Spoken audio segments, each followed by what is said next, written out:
सीईको गणित यो सुन्ने बित्तिकै अलिकति तनाव त हुन्छ हैन त, तर चिन्ता लिनु पर्दैन। आज हामी सीई गणितमा एक्सलेन्ट रिजल्ट ल्याउनको लागि एउटा यस्तो स्ट्र्याटेजिक गाइड हेर्दैछौँ जसले तयारीलाई एकदमै सजिलो र क्लियर बनाइदिन्छ। परीक्षाको नामले थोरै डर लाग्नु, तनाव हुनु एकदमै स्वाभाविक हो। तर सोच्नुस् त, यदि हरेक च्यालेन्जको लागि एउटा क्लियर प्लान भयो भने कस्तो होला? हो, सही तयारी र स्ट्र्याटेजीले यो डरलाई कन्फिडेन्समा बदल्न सकिन्छ। अनि आजको यो मार्गदर्शन त्यही कन्फिडेन्स बिल्ड गर्ने हाम्रो पहिलो कदम हो। ल, हाम्रो रोडम्याप यस्तो हुनेछ। पहिला गणितको जगलाई बलियो बनाउने, त्यसपछि प्र्याक्टिसलाई सक्सेसमा कसरी बदल्ने त्यो सिक्ने, अनि हिसाब सल्भ गर्ने केही स्मार्ट ट्याक्टिक्स हेर्ने, र लास्टमा एक्जाम रुमभित्रको बेस्ट स्ट्र्याटेजी के हो त्यो जान्ने। So let's get started. सुरु गरौँ हाम्रो सेक्सन 1 बाट, स्ट्रेन्थेन द फाउन्डेसन। यो भनेको कस्तो हो भने, कुनै बलियो घर बनाउनु अघि त्यसको जग बलियो हुनुपर्छ नि। हो त्यस्तै, गणितमा राम्रो गर्नको लागि बेसिक कन्सेप्ट्स एकदमै क्लियर हुनु जरुरी छ। फर्मुलाहरू मास्टर गर्न 3वटा सिम्पल स्टेप्स छन्। स्टेप 1, एल्जेब्रा, मेन्सुरेसन, ट्रिगोनोमेट्री सबै फर्मुलालाई एउटा चार्ट बनाएर पढ्ने कोठाको भित्तामा टाँस्ने। आँखा परिरहन्छ, छिटो याद हुन्छ। स्टेप 2, फर्मुला रट्ने मात्र होइन, यो कसरी आयो, डेरिभेसन के हो त्यो बुझ्ने। बुझेको कुरा सजिलै बिर्सिदैन, राइट? अनि स्टेप 3, ज्योमेट्रीको थ्योरम्सको स्टेटमेन्टहरू एकदमै क्लियरसँग बुझ्ने। यस्तो गर्दा अनसिन प्रुफ्स जस्ता प्रश्नहरू पनि सजिलो लाग्न थाल्छ। ओके, अब सेक्सन 2, प्र्याक्टिस इज सक्सेस। ज्ञान हुनु भनेको तरवार हुनु जस्तै हो, तर चलाउन आएन भने त के काम, हैन र? एक्जाममा आफ्नो नलेजलाई पर्फर्मेन्समा बदल्ने एउटै मात्र तरिका छ, एन्ड द्याट इज प्र्याक्टिस। अरू कुनै म्याजिक छैन। 3 घण्टा, यो नम्बर एक्जामको सबैभन्दा ठूलो फ्रेन्ड पनि हो, एनिमी पनि।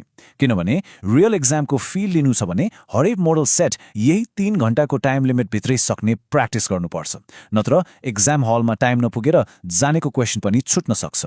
This is how you train your brain to race against time. त्यसो भए प्र्याक्टिस केबाट गर्ने त? Here is a smart strategy. पछिल्लो 2-3 वर्षको ओल्ड क्वेसन्सहरू चाहिँ क्वेसन प्याटर्न र इम्पोर्टेन्ट टपिक्स बुझ्नको लागि युज गर्ने, अनि जुन न्यू करिकुलमको मोडल सेट्स छन् नि, त्यो चाहिँ स्पिड र स्ट्यामिना बढाउनको लागि टाइम लगाएरै प्र्याक्टिस गर्ने। स्मार्ट तयारीको अर्को की यो चार्टलाई हेर्नुस् त। स्पेसिफिकेसन ग्रिड अनुसार एल्जेब्रा, ज्योमेट्री र मेन्सुरेसनबाट सबैभन्दा धेरै मार्क्स आउँछ। यसको मतलब के हो? सिम्पल, आफ्नो धेरैजसो टाइम र एनर्जी यिनै हाई मार्क टपिक्समा इन्भेस्ट गर्ने। ल, अब आयो सेक्सन 3, स्मार्ट सल्भिङ ट्याक्टिक्स।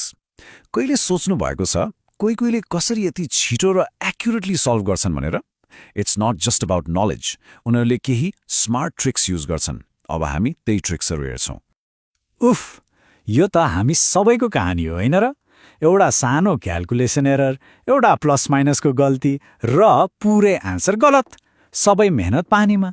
तर वेट, यसको एउटा सल्युसन छ। म्याथ एक्जामको गोल्डन रुल याद राख्नुस्, एभ्री स्टेप क्यारिज मार्क्स। यस, तपाईको फाइनल आन्सर बिग्रिए पनि प्रोसेस सही छ भने मार्क्स पाइन्छ।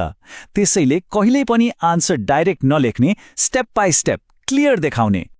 अब केही साना तर पावरफुल ह्याबिट्सको कुरा गरौँ। नम्बर 1, जियोमेट्री र मेन्सुरेसनमा जहिले पनि पेन्सिलले क्लिन डायग्राम बनाउने।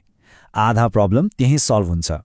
नम्बर 2, क्याल्कुलेटरमा सिम्पल क्याल्कुलेसन गर्दा पनि डबल चेक गर्ने। नम्बर 3, कुनै पनि क्वेसन खाली नछोड्ने, अटेम्प्ट एभ्रिथिङ। अनि एक्सर्साइज सुरु गर्नु अघि टेक्स्टबुकको सल्भ एक्जाम्पल्स हेर्ने। It's like a map. Here's a super powerful tool, mistake log. यो भनेको के हो? एउटा नोटबुक जहाँ आफूले बारम्बार गर्ने गल्तीहरू जस्तै साइन मिस्टेक्स नोट डाउन गर्ने। यो आफ्नो विकनेसलाई चिनेर स्ट्रेन्थमा बदल्ने बेस्ट तरिका हो। एउटा कुरा, डाउट कहिले पनि पालेर नबस्ने। केही कन्फ्युजन हुने बित्तिकै फ्रेन्ड वा टिचरलाई सोधिहाल्ने। एउटा सानो डाउटले पछि ठूलो प्रब्लम बनाउन सक्छ। So clear it instantly. अनि finally, a very important part, section 4, exam room strategy. ल, अब वर्षभरिको मेहनतलाई त्यो 3 घण्टामा बेस्ट पर्फर्मेन्समा कसरी बदल्ने त्यो हेरौँ। भोल्युम सोधेको छ, टोटल सर्फेस एरिया निकालेर बस्यो। यस्तो हुन्छ नि, होइन? हतारमा यो सानो गल्तीले सबै मार्क्स लान्छ। सोल्युसन एकदम सिम्पल छ। हरेक क्वेसनलाई कम्तीमा 2 चोटि पढ्ने, what is actually being asked त्यो बुझ्ने।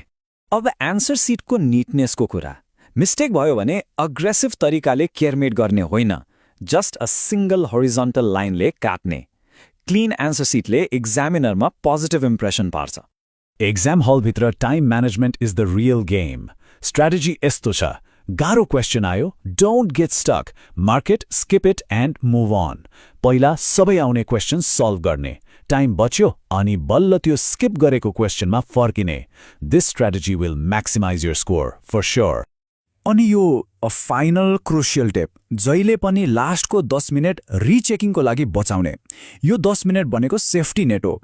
यसमा साना साना क्याल्कुलेसन मिस्टेक्स, साइन एरर्स पत्ता लाग्न सक्छ। ट्रस्ट मी, यो 10 मिनटले ग्रेड नै चेन्ज गर्न सक्छ। र लास्टमा सबैभन्दा इम्पोर्टेन्ट कुरा, आफ्नो मेथडमा, आफ्नो तयारीमा 100% कन्फिडेन्ट हुने। सबैभन्दा ठूलो वेपन भनेको नलेज मात्र होइन, कन्फिडेन्स हो।